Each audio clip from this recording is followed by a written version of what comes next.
वसुदेवसुतं देवं कंसचाणूरमर्दनम् देवकी परमानंदं श्रीकृष्णं वन्दे जगद्गुरुं प्रपन्नपारिजाताय स्तोत्रवेत्रैकपाणये ज्ञानमुद्राय कृष्णाय गीतामृतदुहे नमः। मूकं करोति वाचालं पंगुं लंघयते गिरिं यत् कृपातमहं वन्दे परमानंद माधवम्। ओम सहना भवतु सहनौ भुनक्तु सह वीर्यं करवावहै तेजस्विनावधीतमस्तु मा विद्विषावहै। ओम शांति शांति शांति।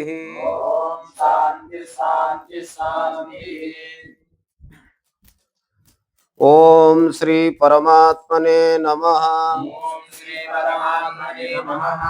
अथ पंचदशोऽध्यायः। श्री भगवानुवाच ऊर्ध्वमूलम् अधः शाखम् अश्वत्थं प्राहुरव्ययम् छन्दांसि यस्य पर्णानि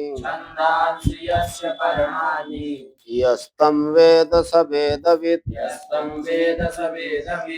अधश्चोर्ध्वं प्रसृतास्तस्य शाखा गुणप्रवृद्धा विषयप्रबालाः। अधश्च मूलान्यनुसन्ततानि कर्मानुबन्धीनि मनुष्यलोके न रूपमस्येह तथोपलभ्यते नान्तो न चादिर्न च सम्प्रतिष्ठा। अश्वत्थमेनं सुविरूढमूलम् असंगशस्त्रेण दृढेन छित्त्वा ततः पदं तत्परिमार्गितव्यम् यस्मिन् गता न निवर्तन्ति भूयः तमेव चाद्यं पुरुषं प्रपद्ये यतः प्रवृत्तिः प्रसृता पुराणी निर्मानमोहाजितसंगदोषा अध्यात्मनित्या विनिवृत्तकामा द्वन्द्वैर्विमुक्ता सुखदुःखसंज्ञैः गच्छन्त्यमूढाः पदमव्ययं तत्।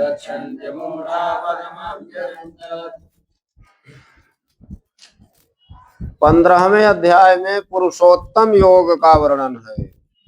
किस योग का वर्णन? यहाँ भगवान श्री कृष्ण जी देश काल वस्तु व्यक्ति परिस्थिति से अपरिच्छिन्न नित्य वाणी में अर्जुन जी को उपदेश दे रहे हैं और कहते हैं कि यह जो संसार है ये एक वृक्ष के समान है। संसार किसके समान है?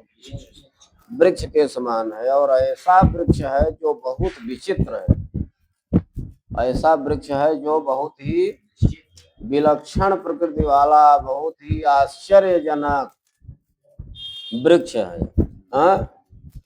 सामान्य रूप से जो वृक्ष होता है उसकी जड़ नीचे की ओर रहती है, लेकिन जो संसार वृक्ष है उसकी जड़ ऊपर की ओर है, उसकी जड़ किसकी ओर है? हाँ। और शाखाएं ऊपर रहती हैं अन्य वृक्षों की, लेकिन ये जो संसार वृक्ष है उसकी शाखाएं, उसकी पत्तियां सब नीचे की ओर। वृक्ष की जड़ ऊपर है, अब पत्तियां, कोपलें, शाखाएं ये सब नीचे की ओर। और परमात्मा इस जो संसार वृक्ष की जड़ है जो ऊपर की ओर है, परमात्मा इसके भी ऊपर है। तो संसार के जो वृक्ष होते हैं परमात्मा की प्राप्ति तभी हो सकती है जब तक उस संसार वृक्ष को काटा नहीं जाएगा। जब संसार वृक्ष को कोई काटता है तभी परमात्मा की प्राप्ति उसको होती है। और संसार वृक्ष को यहाँ पीपल के समान बताया गया। किसके समान? पीपल के समान। माने संसार में वृक्ष तो बहुत से हैं, लेकिन जो संसार वृक्ष है वो अश्वत्थ के समान है, पीपल के समान। पीपल से संसार वृक्ष की उपमा भगवान ने दिया। पीपल को संस्कृत में अश्वत्थ कहते हैं। अ माने नहीं, स्व माने कल, आने वाला कल। कल तो ही होता है ना, एक बीता हुआ कल और एक आने वाला कल। जो बीता हुआ कल है उसको यह कहते हैं, और जो आने वाला कल है उसको स्व कहते हैं। तो अ माने नहीं, स्व न तिष्ठतीति अश्वत्थ है, जो कल नहीं रहेगा उसका नाम अश्वत्थ है। ये निश्चित है कि आज है कल नहीं रहेगा। तो संसार जो वृक्ष है वो पीपल के समान है। अच्छा, पीपल एक ऐसा वृक्ष है, संसार में वायु शांत हो जाए, कोई हवा न बहे, बिल्कुल शांत हो जाए हवा, स्थिर हो जाए हवा, फिर भी जो पीपल के वृक्ष का पत्ता है वो चलता रहता है। और सब वृक्षों के पत्ते शांत हो जाएंगे, लेकिन पीपल के वृक्ष में कंपन होता रहता है, वो चलायमान रहता है, वो चलता रहता है। साथ ही पीपल एक ऐसा वृक्ष है जो अपने से नहीं पैदा होता, पीपल लगाने से नहीं होता, अपने से नहीं होता। उसको कोई पक्षी खाता है उसके बीज को। एक बीज पीपल का बहुत छोटा सा होता है और उसमें जो है इतने बारीक उसके कण होते हैं, दाने, कि उसको कोई अगर छींट दे, लगा दे, बो दे तो पीपल वृक्ष नहीं होगा। लेकिन जब उसको कोई पक्षी खा लेता है और खा करके वो बीट कर देता है, तो जहां बीट कर देगा वहीं पर पीपल वृक्ष उग जाएगा। वहीं पर अगर वो पक्षी जा करके किसी वृक्ष पर बैठ करके बीट कर दे तो उस वृक्ष पर पीपल जमे आएगा, और जा करके किसी नाली में बैठ करके जो है अगर बीट कर दे तो नाली में पीपल वृक्ष उग आएगा। और पीपल वृक्ष को कोई कितनी भी बार काटे लेकिन फिर से वो प्रसरित हो जाता है, फिर से पनप जाता है। तो यहाँ पर पीपल वृक्ष बता रहे। ऊर्ध्व मूलम, जो संसार रूपी वृक्ष है उसकी मूल माने जड़ ऊपर की ओर है। यहाँ ऊर्ध्व कहने से तात्पर्य है कि वो जो है ऊपर की ओर उसकी जड़ है। अवध शाखम, शाखाएं नीचे की ओर है। अश्वत्थम प्राहु अव्ययम, अश्वत्थम प्राहु उसको पीपल वृक्ष बतलाया गया है। और अव्ययम वह अविनाशी है। और छंदांश यस्य पर्णानि, वेद ही जिसके पत्ते हैं, वेद ही जिसके पत्ते हैं।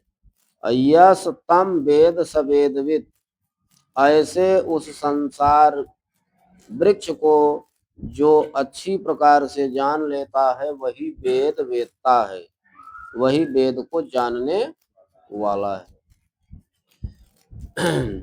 यहाँ मूल जो शब्द है, मूल धातु है व्याकरण में, मूल धातु कई अर्थों में होती है।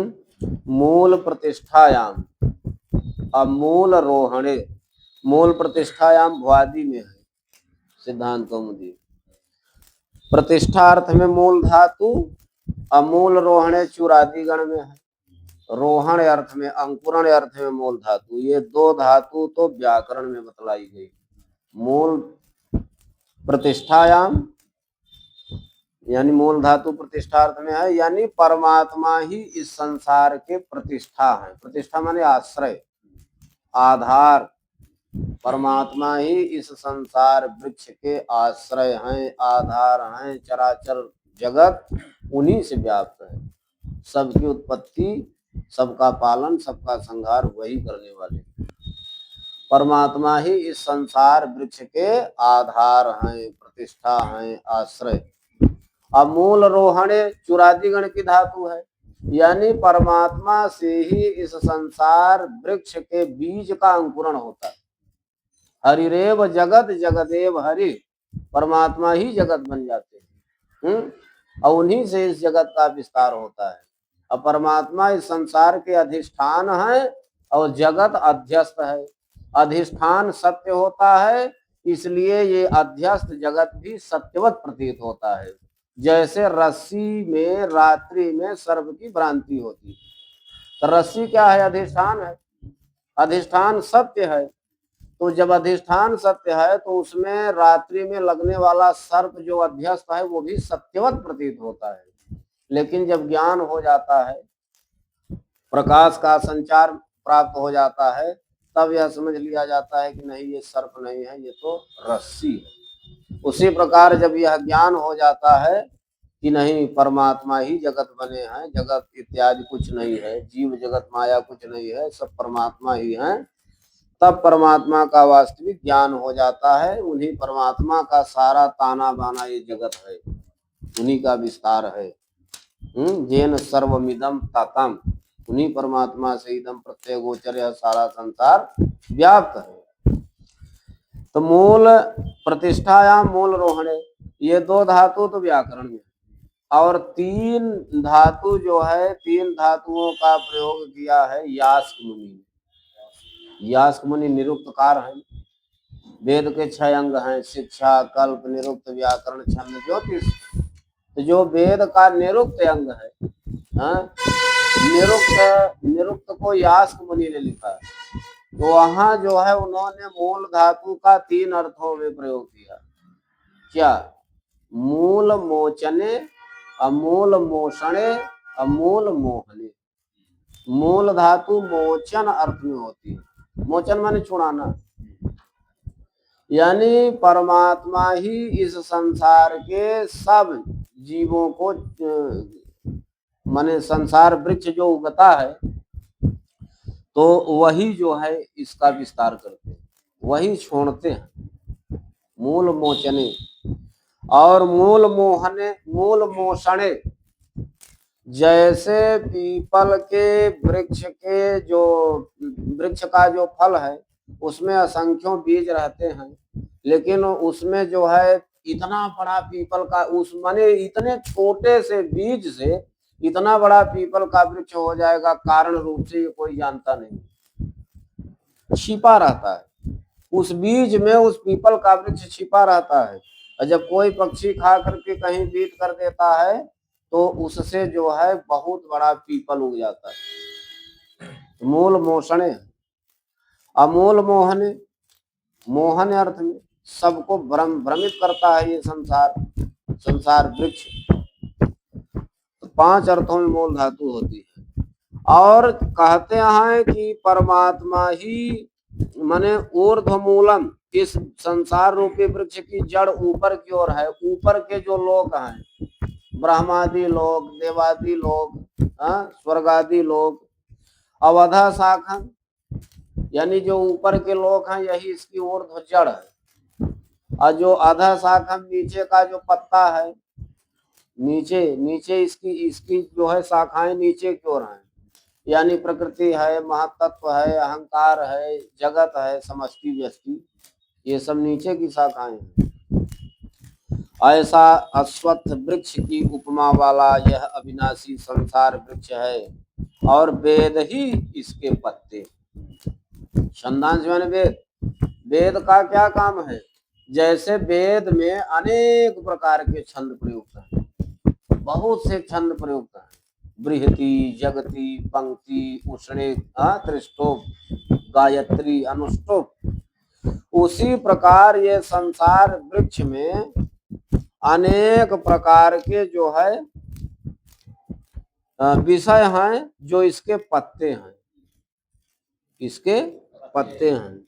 और इस संसार रूपी वृक्ष को अच्छी प्रकार जो जान लेता है, अविनाशी परमात्मा को जो अच्छी प्रकार जान लेता है, वास्तव में वही वेद वेदता है, वही वेद को जानने वाला है।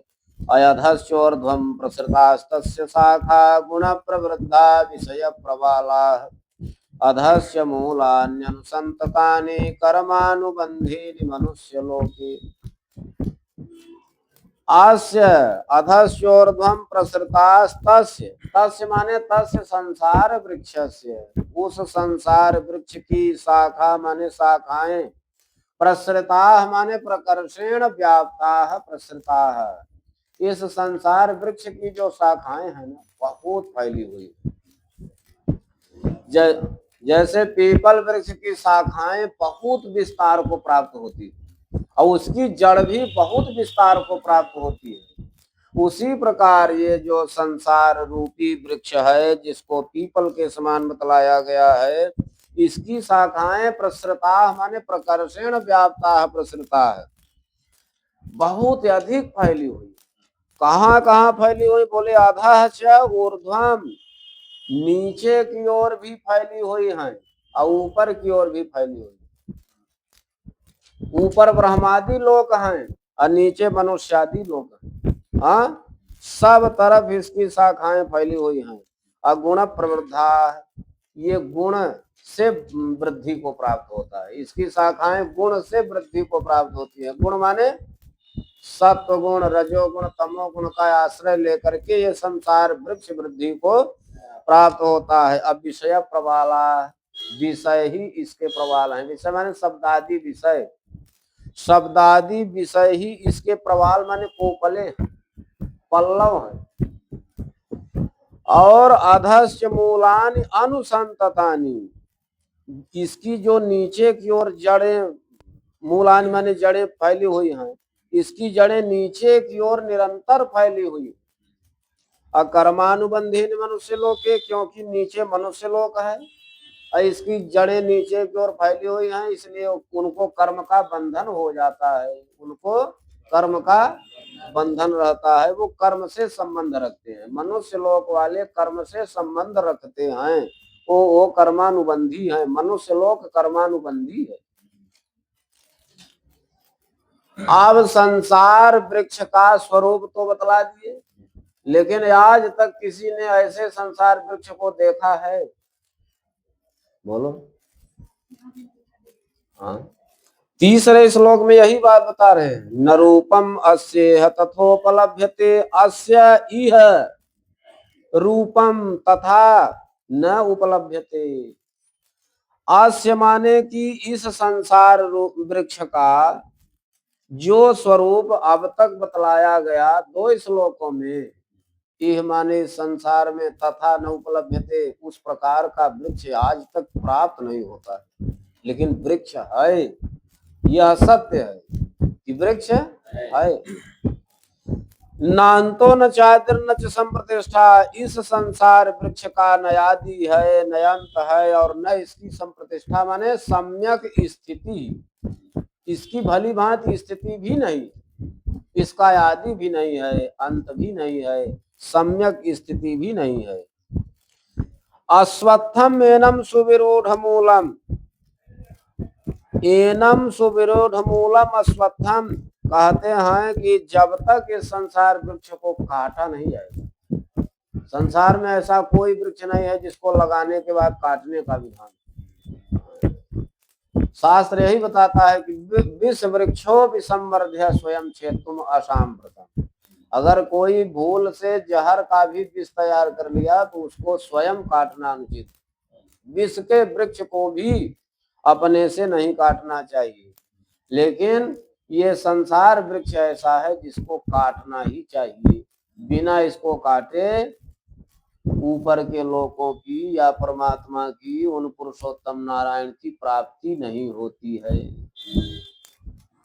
प्राप्ति नहीं होती है। मनुष्य की बुद्धि जो भ्रमित रहती है, इसलिए संसार वृक्ष को काटना ही पड़ता है।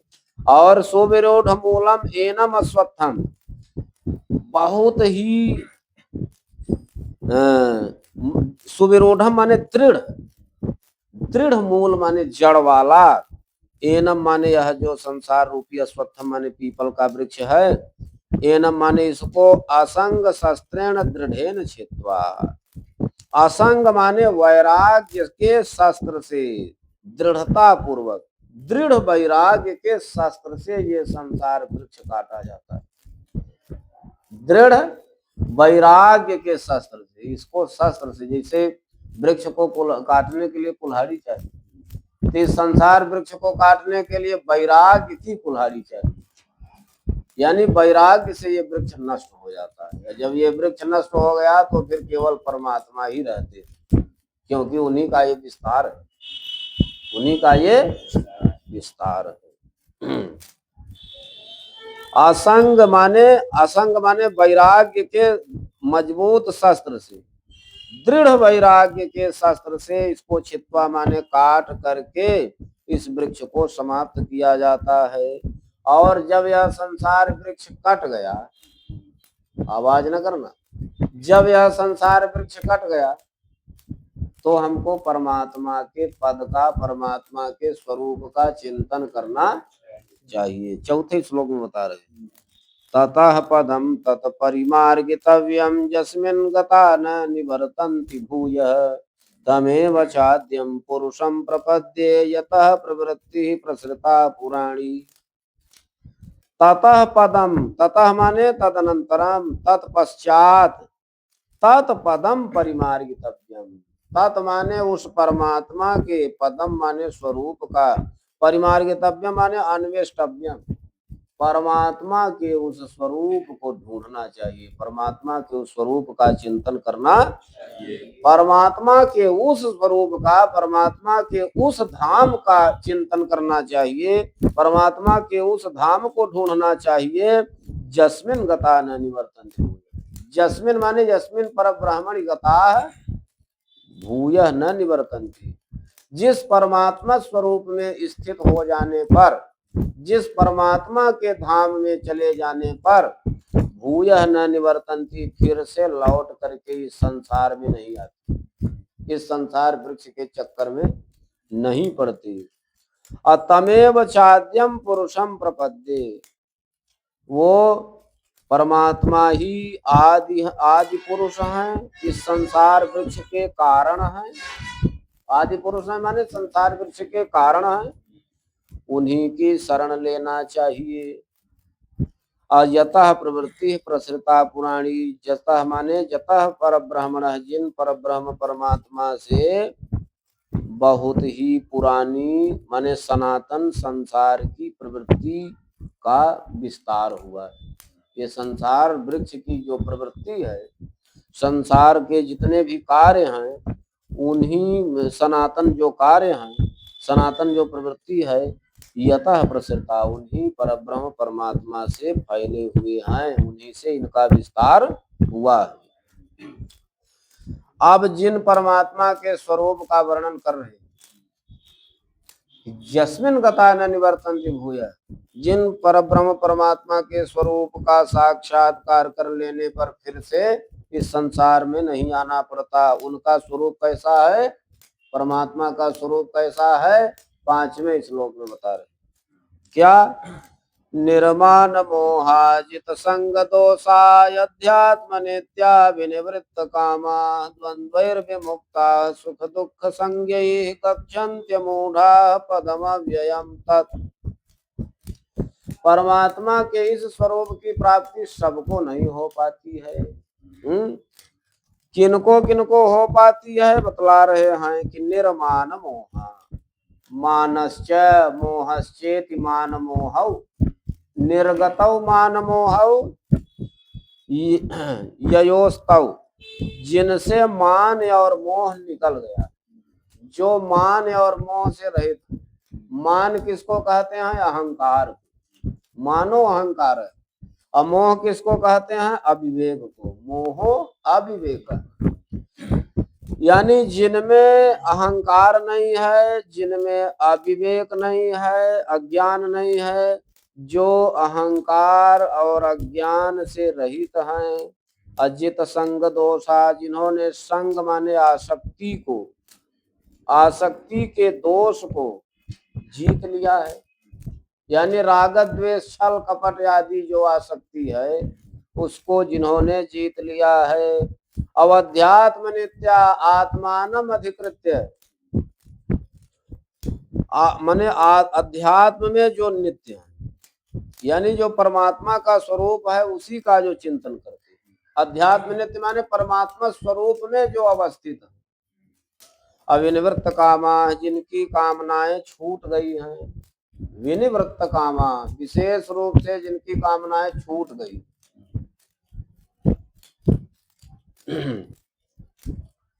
जब तक मन से कामनाएं नहीं छूटती ना, तब तक साक्षात्कार भगवान का नहीं होता। मन से सकल वासना भागी, जब लव राम चरण अनुरागी। जब कोई राम जी के श्री चरणों में अनुराग करता है तभी उसकी सभी विषय वासनाएं कामनाएं भागती। भोलेनाथ ने भी पार्वती से यही न कहा कि उमा जे राम चरण रति, विगत काम मद क्रोध। कैसे है? देखें ब्रह्ममय के सन करें विरोध। तो सभी कामनाएं जिनकी छूट गई हैं, अद्वंद्वई विमुक्ता, जो द्वंद्वों से रहित हैं। द्वंद्व का क्या क्या है? दुख सुख, सुख दुख संज्ञी।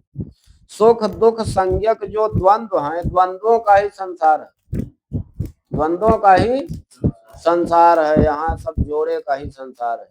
सुख दुख, हानि लाभ, जन्म मृत्यु, हाँ, ठंडी गर्मी, मान अपमान, शत्रु मित्र, इन सब द्वंद्वों से जो रहित हैं, कहते हैं कि गच्छन्ति अमूढ़ाः तत् अव्ययम पदम, अमूढ़ाः तत् अव्ययम पदम गच्छन्ति। अमूढ़ाः माने ज्ञानी न, जो मूर्ख नहीं है। ऐसे जो ज्ञानी हैं, जो विवेकी हैं, वो परमात्मा के उस पद को, उस स्वरूप को कैसे, जो अव्यय माने अविनाशी, परमात्मा के उस अविनाशी स्वरूप को प्राप्त कर लेते हैं। और जब परमात्मा के उस स्वरूप की प्राप्ति हो जाती है तो परमात्मा का क्या स्वरूप है उसको फिर देखते हैं।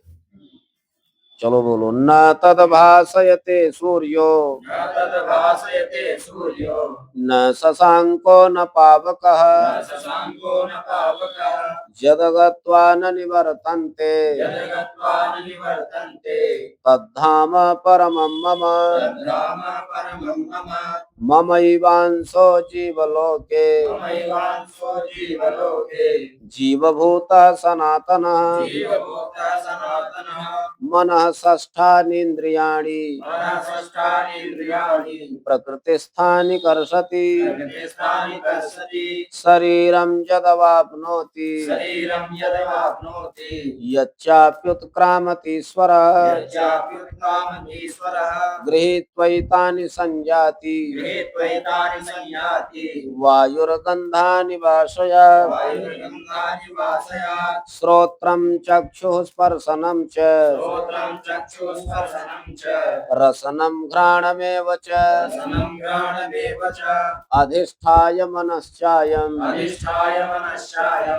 विषयानुपसेवते विषयानुपसेवते उत्क्रामन्तं स्थितं वापि उत्क्रामन्तं स्थितं वापि भुञ्जानं वा गुणान्वितं भुञ्जानं वा गुणान्वितं विमूढानानुपश्यन्ति विमूढानानुपश्यन्ति पश्यन्ति ज्ञानचक्षुषः। पश्यन्ति ज्ञानचक्षुषा।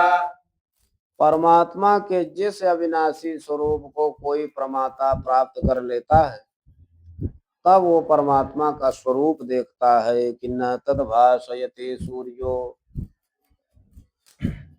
सूर्य तत्र न भासयति। परमात्मा के स्वरूप को कभी सूर्य प्रकाशित नहीं करता। परमात्मा के स्वरूप को कभी सूर्य प्रकाशित नहीं करता। न शशांक है, शश माने कलंक, अयंक माने चिन्ह, कलंक का चिन्ह जिनमें है ऐसे चंद्रमा प्रकाशित नहीं करते। न पावक है, अग्नि भी उनको प्रकाशित नहीं करते। और जदगत्वा न निवर्तन्ते, जहां जाने के बाद परमात्मा के जिस स्वरूप में पहुंच जाने के बाद फिर कोई पुनः लौट करके वापस इस संसार में नहीं आता। भगवान कहते हैं तद्धाम परमम मम, वही मेरा परम धाम है, वही मेरा परम स्वरूप है। मेरा परम स्वरूप ही मेरा परम धाम।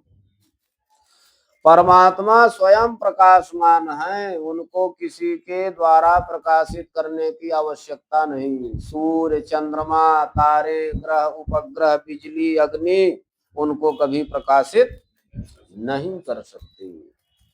न तत्र सूर्यो भाति न चंद्र तारकम, वेद में भी वर्णन मिलता है। अनेमा विद्युतो भांति कुतो यमग्नि, तमेव भांतम अनुभाति सर्वम, तस्य भाषा सर्वमिदं विभाति। तत्र सूर्य न भाति, उन परमात्मा को सूर्य नहीं प्रकाशित कर सकता। न चंद्र तारकम, चंद्रमा और तारे प्रकाशित नहीं करते।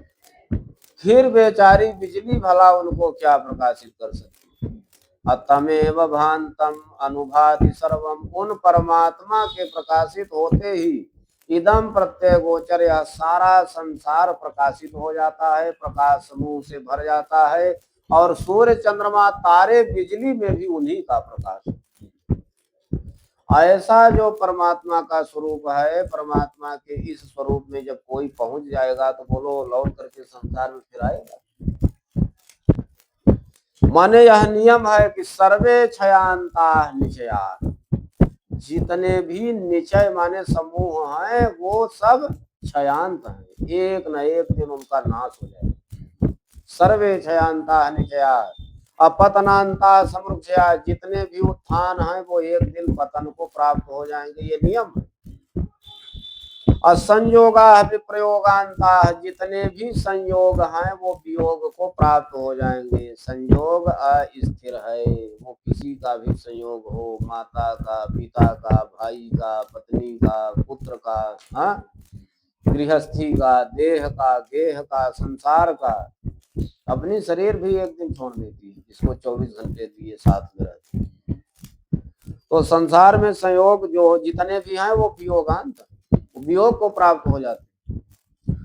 अमरणांतम ही जीवितम, मृत्यु ही, जितने भी जन्म है वो मृत्यु को प्राप्त हो जाते। जन्म मृत्यु का कारण, जन्म हुआ है तो मृत्यु जरूर होगी। लेकिन कहते हैं कि यद गत्वा न निवर्तन्ते, उन परमात्मा के स्वरूप की प्राप्ति जिसको हो जाती है वो फिर से लौट करके इस संसार में नहीं आता, माने उसका जन्म नहीं होता। तो जब जिसका जन्म ही नहीं होगा तो उसकी मृत्यु किस बात। यानी वो अमृतत्व को प्राप्त हो जाता है। अब यहाँ 7वें श्लोक में भगवान कहते हैं कि ममैवांशो जीवलोके, यह जो जीवस्य लोक, जीवा नाम लोक है, जीवलोक है, तस्मिन जीवलोके, ये संसार, संसार ही जीवलोक है, ये जीवों का लोक है। यहाँ अनेक प्रकार के जीव हैं, अनेक प्रकार के शरीरधारी हैं। जीवलोके माने संसारे, ये संसार न ममैव अंश है, मेरा ही अंश है, ये संसार मेरा ही अंश है। अजीव भूता सनातन, ये जो जीव स्वरूप है, जीव है प्राणियों का, वो सनातन जो जीव है, जीव भी सनातन, वो भी अनादि है, वो भी मेरा ही अंश है। ईश्वर अंश जीव अविनाशी, चेतन अमल सहज सुख राशि। और कहते हैं कि मना षष्ठानि इंद्रियाणि, इंद्रियाणि माने जो इंद्रियां हैं 5 ज्ञानेन्द्रियां, श्रोत्र त्वक चक्षु जिह्वा घ्राण। और यहाँ मना षष्ठानि, मन को जो है 6वां बतला करके मन को अलग कर दिया। यानी इंद्रियां तो 5 ही है, लेकिन मना षष्ठानि, मन 6वां, यानी 5 इंद्रियों में मन नहीं है, 5 ज्ञानेन्द्रियां और 1 मन। ये प्रकृति स्थान कर सकती, प्रकृति में स्थित सभी जीवों को खींचता है संसार में लाने के। यही माने संसार में लाने के 6 कारण, 5 ज्ञानेन्द्रियां और 1 मन। इनको जो जीत ले तो संसार में नहीं आएगा, वो जो है परमात्मा स्वरूप को प्राप्त हो जाएगा। मन ही कारण है बंधन का और मोक्ष का। जब तक इस मन को कोई नहीं जीतता तब तक संसार में उसका जन्म ऐसे होता रहता है जैसे एक जोंक होती है, और जोंक जब पृथ्वी पर चलती है तो एक तृण पर चलती है, वो बिना तृण के चलती ही नहीं। तृण पर जोंक चलती है और वो जोंक उस तृण को तब तक पकड़े रहती है जब तक दूसरा तृण नहीं मिल जाता।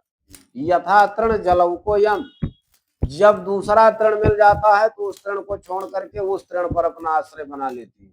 उसी प्रकार ये मन, जब तक इस मन को संसार का आश्रय चाहिए तब तक इसका जन्म होता रहेगा, और जब संसार नहीं चाहिए, परमात्मा का स्वरूप चाहिए, परमात्मा चाहिए, तब ये परमात्मा लोगों को प्राप्त हो जाता है, फिर से इसका जन्म नहीं होता। 5 ज्ञानेन्द्रियां और मन यही शरीर के कारण है, यही प्रकृति में स्थित सभी जीवों को संसार में लाते हैं, खींच करके लाते हैं।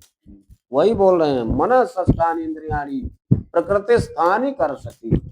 और किस प्रकार से संसार में लाते हैं, यहाँ बहुत बढ़िया 8वें श्लोक में उसका दृष्टांत दे रहे हैं। शरीरम यदवाप्नोति यच्चाप्युत्क्रामति ईश्वर। ईश्वर माने जीव, ईश्वर माने जीव जैसे शरीर को, शरीरम यद अवाप्नोति, यह जीव जिस प्रकार शरीर को प्राप्त करता है, यच्चापि उत्क्रामति, ये जीव जो है जिस प्रकार शरीर से बाहर निकलता है, उत्क्रामति माने बहिर्गच्छति, उसको बंद कर दो, सही है मौसम।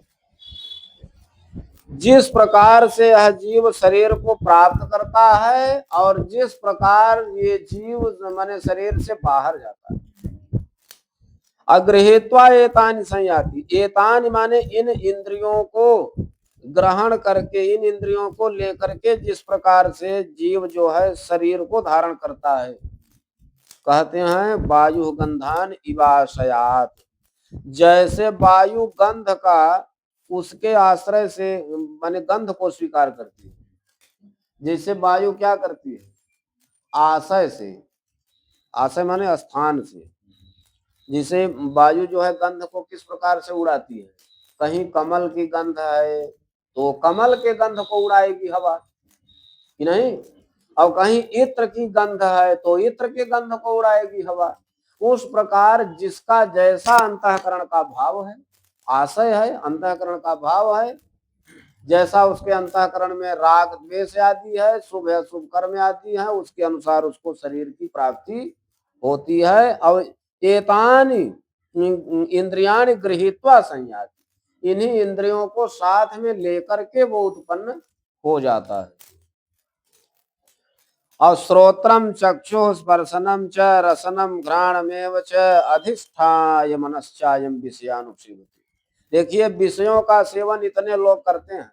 श्रोत्र माने श्रोत्रेंद्रिय कान, चक्षुरेंद्रिय आंख, स्पर्शनम माने त्वगिंद्रिय त्वचा, रसनम माने रसनेन्द्रिय जिह्वा, अघ्राणम माने घ्राणेन्द्रिय नासिका, और यहाँ च लिया है, च से प्राणवायु को और सभी इंद्रियों को लेना, कर्मेंद्रियों को भी लेना। अब मन इनका जो है, मनश्च अयम अधिष्ठाय, ये सब मन का आश्रय लेकर के विषयानुसेवते, विषयों का सेवन करते हैं। मन इंद्रियों का राजा, इंद्रियां सेनाएं हैं, अब मन उन सेनाओं का सेनापति है, मन इंद्रियों का राजा है। ये राजा भी सम्मिलित रहता है मंत्रियों के साथ। ये भी विषयों का सेवन करता है।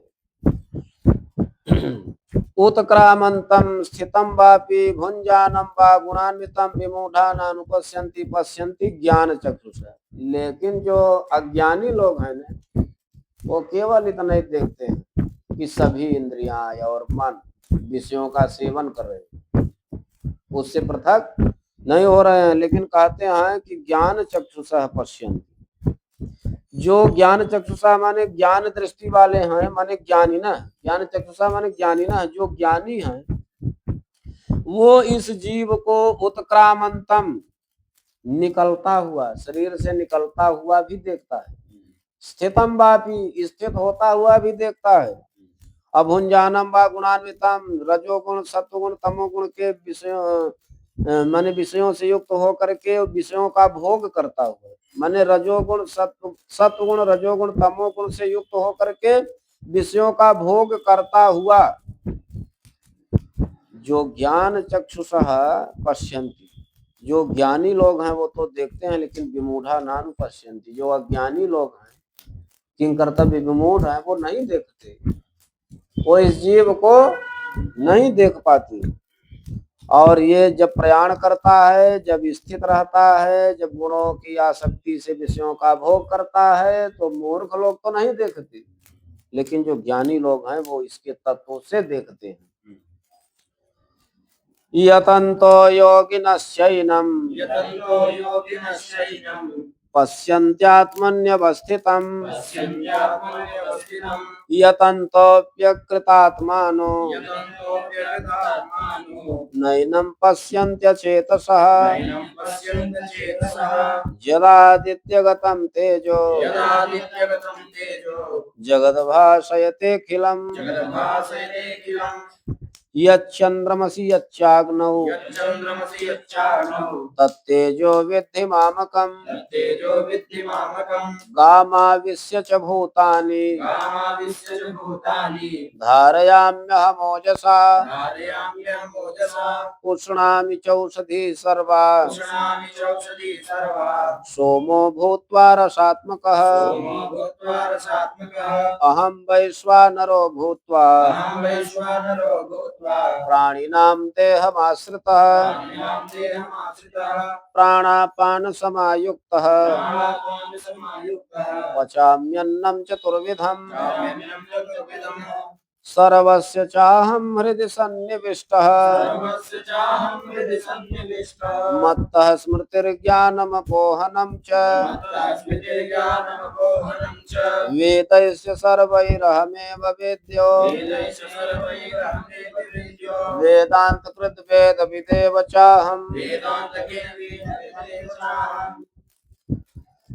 भगवान श्री कृष्ण जी अर्जुन जी से कहते हैं कि अज्ञानी लोग नहीं मुझको सनातन जीव को देख पाते हैं, और ज्ञानी लोग देखते हैं। अब योगियों की बात कर रहे हैं। यतन्तो योगिनश्चैनं, यतन्तः माने कि नियम व्रत लेने वाले जो योगी लोग हैं, दृढ़ व्रत लेने वाले जो योगी लोग हैं, जो प्रयत्नशील योगी लोग हैं, वो आत्मनि अवस्थितम पश्यन्ति। एनम एनम इस आत्मा को अपने में अवस्थित समझते हैं, देखते हैं, अनुभव करते हैं। योगी लोग अपने अंतःकरण में ही इस आत्मा को देखते हैं। अयतंतो अप्यकृतात्मानो, जो अकृतात्मान है, अकृत आत्मान है, यानी जो अपने अंदर मुझको नहीं देखते, वो प्रयास करते हुए, यतंतः भी प्रयास करते हुए भी ऐसे जो अचेत सामान्य अज्ञानी हैं, एनम न पश्यन्ति, इस आत्मा को देख नहीं पाते। जिन्होंने अपने अंतःकरण में मेरा अनुभव नहीं किया है, वो चाहे जितना प्रयास करें, उनके लिए मैं बहुत ही दूरदर्शी, वो मुझको देख नहीं पाते हैं। और वास्तव में ऐसा कोई स्थान नहीं है जहां पर मेरी विद्यमानता न हो। यदादित्यगतम तेजो, सूर्य नारायण में जो तेज है वह मैं हूं। यहां भी भगवान अपने विभूतियों को ही बतला रहे। 7वें अध्याय में भगवान ने अपने विभूतियों को बतलाया, फिर 10वें अध्याय में भगवान ने विभूतियों को बतलाया, अब यहाँ 15वें अध्याय में भी भगवान अपने विभूतियों को बतला रहे हैं। भगवत गीता में भगवान श्री कृष्ण ने 73 प्रकार की अपनी कुल विभूतियों को बतलाया है। तो सूर्य में जो तेज है वह मैं हूं, जिस तेज के द्वारा अखिलम जगत भासयते, संपूर्ण संसार प्रकाशमान हो जाता है, प्रकाश से भर जाता है। अय्य चंद्रमसी, चंद्रमा में जो प्रकाश है वह मैं हूं, मेरा ही प्रकाश चंद्रमा में है। यच्च अग्नौ, अग्नि में जो प्रकाश है वह मेरा है। तत्तेजो विद्धिमामकम, उसे मेरा ही तेज, मेरा ही प्रकाश समझो। इतना ही नहीं, गाम आविश्य च भूतानि धारयाम्य हम ओजसा, भगवान कहते हैं अहम, मैं ही अंतर्यामी रूपतया, अंतर्यामी रूप से अपने ओजसा माने प्रभाव से, गाम आविश्य भूतानि धारयामी, इस पृथ्वी को आवेष्टित करके संपूर्ण प्राणियों को धारण करता हूं। मैं ही सर्वांतर्यामी रूप से अपने प्रताप से, अपने ओज से पृथ्वी को आवेष्टित करके संपूर्ण प्राणियों को धारण करता हूं। अपुषणामि चौषधे सर्वा, सभी औषधियों में मैं सोमो भूत्वा रसात्मक है, रसात्मक चंद्रमा हो करके मैं औषधियों का, अन्न का पोषण करता हूं। औषधि ही पुष्णाम, मैं सभी औषधियों का और अन्न का चंद्रमा बन करके पोषण करता हूँ। चंद्रमा के प्रकाश में ऐसा जो है तत्व पाया जाता है कि फसलों में जो अन्न आदि का निष्पादन होता है चंद्रमा की किरणों से, चंद्रमा की किरणों में अमृत रहता है। तो भगवान कहते हैं कि पुष्णामि चौषधि सर्वा सोमो भूत्वा रसात्मक, रस रूप जो चंद्रमा जी की किरणें हैं उनके माध्यम से मैं ही सभी औषधियों का और अन्न का पोषण करता हूँ। चंद्रमा बन करके अन्न और औषधियों का पोषण मैं ही करता हूँ। अब इतना नहीं, भगवान ने सूर्य के तेज को अपना बताया, चंद्रमा के तेज को, अग्नि के तेज को, पृथ्वी में सब कुछ मेरा ही तेज है। यहाँ तक कि चंद्रमा, रसात्मक चंद्रमा बन करके मैं पोषण करता हूँ। अब यहाँ 14वें श्लोक में भगवान बता रहे हैं कि जो प्राणियों के अंदर अग्नि होती है, अंदर जिसको जठराग्नि बोलते हैं, वो भी मैं ही हूँ। अहम वैश्वानरो भूत्वा प्राणी नाम देहमाश्रितः, प्राणियों के शरीर में स्थित मैं ही अग्नि होकर के, जठराग्नि बन करके, जो भूख प्यास लगती है उसके कारण परमात्मा ही, वैश्वानर के वहां जठराग्नि है, जठराग्नि के रूप में परमात्मा ही शरीरधारियों के शरीर में आश्रित रहते हैं। अब प्राणापान समायुक्त है, ये प्राण अपान व्यान समान उदान जो वायु चल रही है ना, ये अग्नि प्राण और अपान से मिल करके जो अन्न और रस का पोषण पूरे शरीर की नसों में पहुंचा रही है, भगवान कहते हैं कि वो मैं ही हूँ। प्राण अपान से युक्त होकर के पचामी अन्नम चतुर्विधम, मैं ही 4 प्रकार के अन्न को पचाता हूँ। ये नहीं कहते कि मैं ही खिलाता हूँ, भगवान स्वयं कह रहे हैं कि मैं ही पचामी अन्नम चतुर्विधम अन्नम पचामी, मैं ही 4 प्रकार के अन्नों को पचाता हूँ। यानी वो भगवान ही हैं जो खाते पीते, ठीक। और अन्न 4 प्रकार के होते हैं, भोज्य अन्न, भक्ष्य अन्न, लेह्य अन्न, अचोष्य अन्न। अब देखो ये लड़का बैठा जरूर है लेकिन इसके चेहरे में बिल्कुल तेज नहीं है। अभी बाहर कहीं घूमता होता ना, खूब चटक रहता है। ये सब है। अन्न 4 प्रकार के होते हैं, कौन कौन? भोज्य, भोज्य अन्न क्या है? दाल भात रोटी सब्जी, भोज्य भोज्य अन्न है। अब भक्ष्य अन्न क्या है? चना आदि, उसको चबा करके खाया जाता है। और लेह्य अन्न क्या है? लेह जीभ लगा करके जिसको चाटा जाता है, जैसे च्यवनप्राश आदि। लेह अन्न, जिसको जीभ लगा करके चाटा जाए, लेह आस्वादने, वो लेह अन्न है। अच्छो से अन्न क्या है?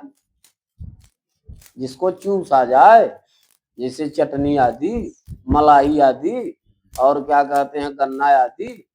तो 4 प्रकार के अन्न हो गए कि नहीं? 4 प्रकार के अन्न को, कोई भी अन्न खाओगे उसको पचाने वाले परमात्मा ही हैं, जठराग्नि में वही रहते हैं। ये शरीर एक गाड़ी है, हाँ?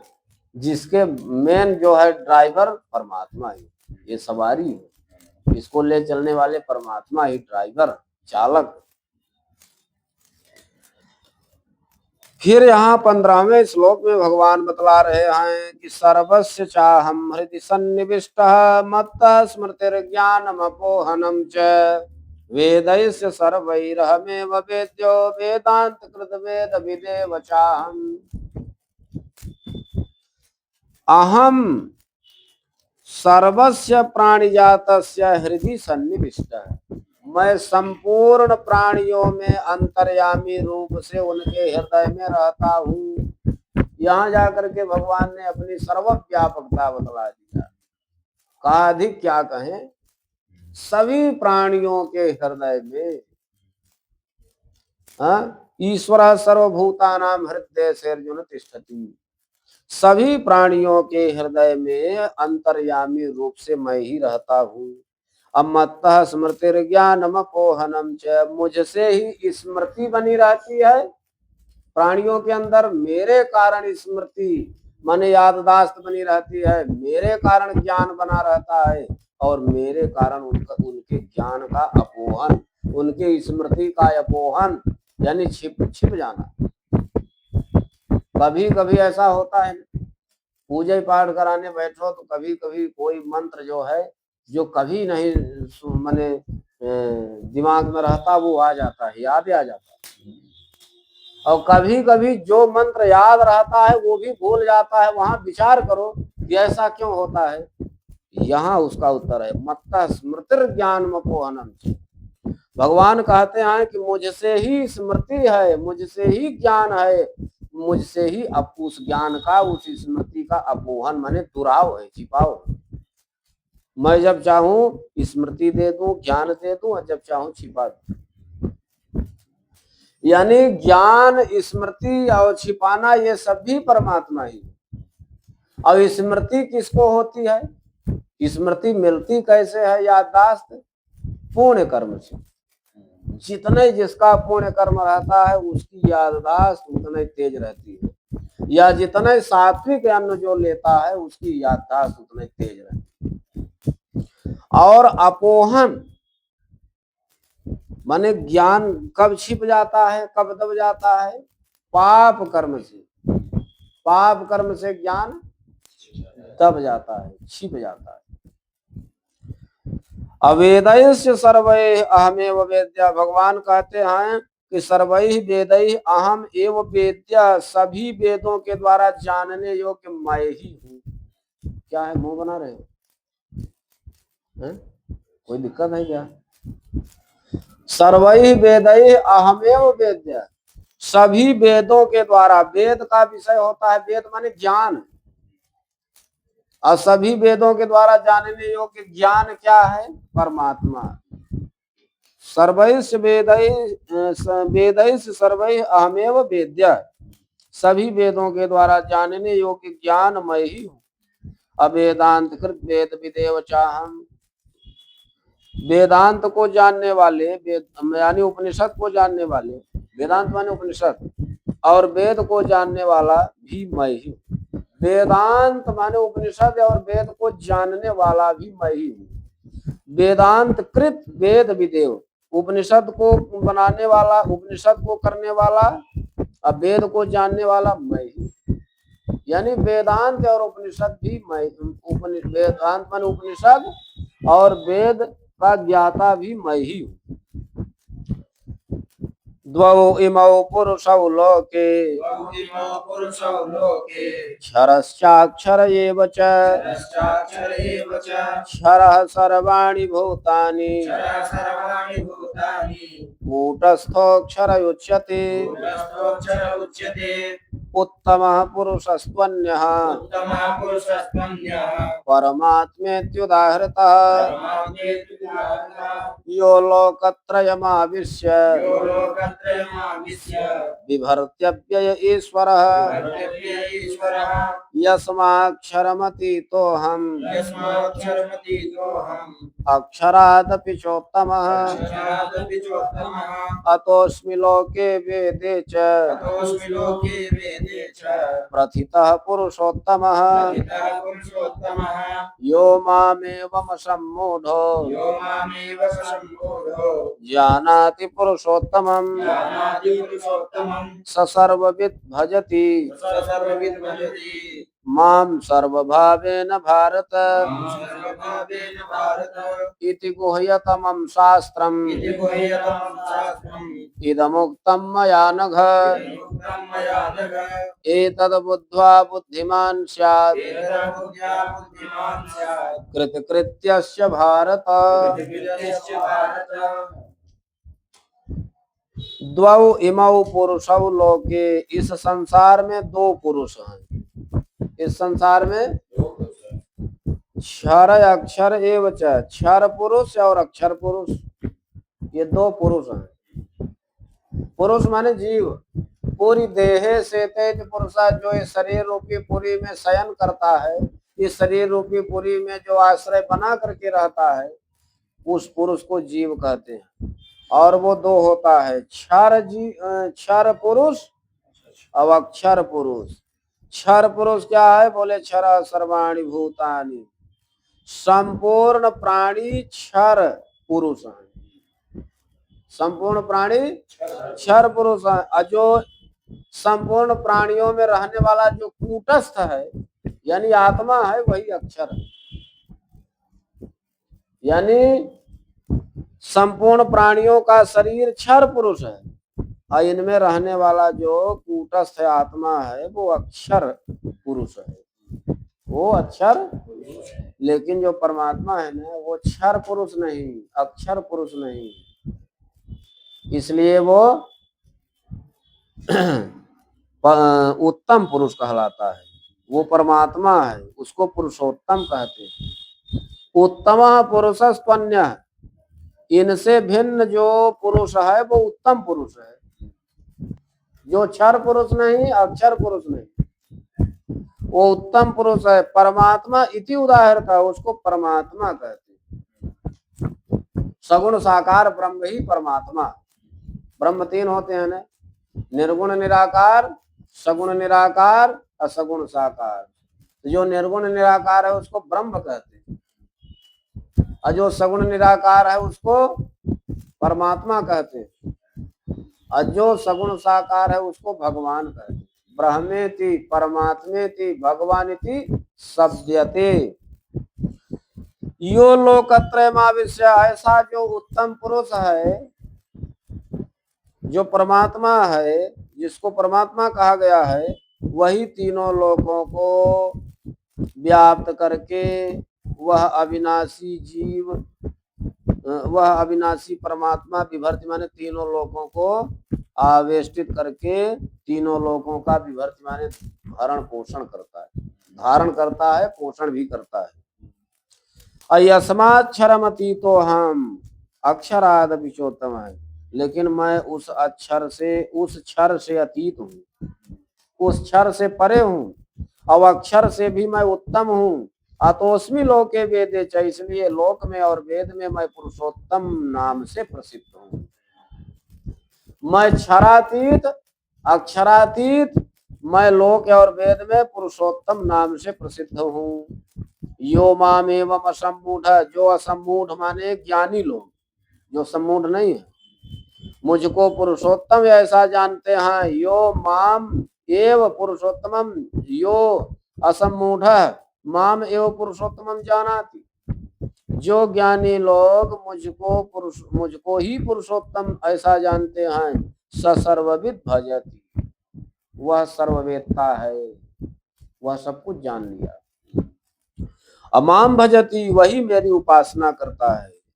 सर्वभावेन, सब प्रकार से वही मेरी उपासना करता है। मेरे स्वरूप को सब प्रकार से वही जानने वाला ही सब प्रकार से मेरी उपासना करने वाला है। हे भरतवंशी अर्जुन, इति गुह्यतमं शास्त्रम इदम उक्तम मया नघ। हे अनघ निष्पाप अर्जुन, यही सबसे गुह्यतम शास्त्र का ज्ञान है जिसको हमने आपको बतला दिया। एतद बुद्ध्या बुद्धिमान स्यात्, एतद बुद्ध्वा बुद्धिमान स्यात्, इसको जान करके परमात्म बुद्धि से व्यक्ति संपन्न हो जाता है। और कृतकृत्य से भारत, हे भरतवंशी अर्जुन, वह कृतकृत्य हो जाता है, यानी पूर्ण काम हो जाता है, उसके संपूर्ण कामनाएं पूर्ण हो जाती हैं। क्योंकि संसार का आश्रय वह एकमात्र परमात्मा है। भागवत जी में भी आया, एकायनोऽसौ द्विफलस्त्रिमूलः चतुरसः पंचविध षडात्मा सप्तत्वगष्टविटपो नवाक्षो अदशक्षदि द्विखगो ह्यादि वृक्ष। ये संसार आदि वृक्ष है। संसार क्या है? आदि वृक्ष। एकायनोऽसौ, एक आयन इसका है। आयन माने प्रकृति ही इसका एकमात्र आश्रय। एकायनोऽसौ, प्रकृति ही इसका आश्रय। अद्वैफल है, यहाँ दो फल हैं, सुख दुख। त्रिमूल है, तीन इसकी मूल माने जड़े हैं, सत्व रजतम। चतुर्रस है, चार रस है, धर्म अर्थ काम मोक्ष। पंचविधा, इसको जानने के पांच साधन हैं, पांच प्रकार हैं, पांच ज्ञानेंद्रियां। और षडात्मा, ये छह स्वरूप वाला है। अस्ति जायते वर्धते विपरिणमते अपक्षीयते नश्यति, छह इसके स्वरूप है। और सात जो है त्वचाएं हैं, पांच ज्ञानेंद्रियां, मन बुद्धि। और सप्तत्वगष्टविटपो, आठ इसके वृक्ष हैं, पंचधा प्रकृति मन बुद्धि चित्त। नवाक्ष, नव इसमें जो है अक्ष माने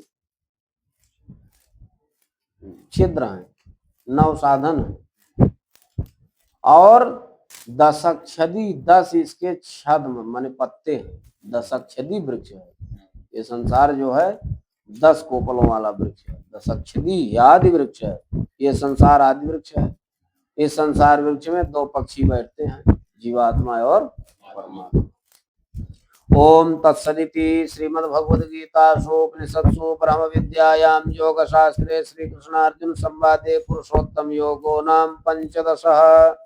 ओम पूर्णमदः पूर्णमिदं पूर्णात् पूर्णमुदच्यते पूर्णस्य पूर्णमादाय पूर्णमेवावशिष्यते। ओम शांति शांति शांति।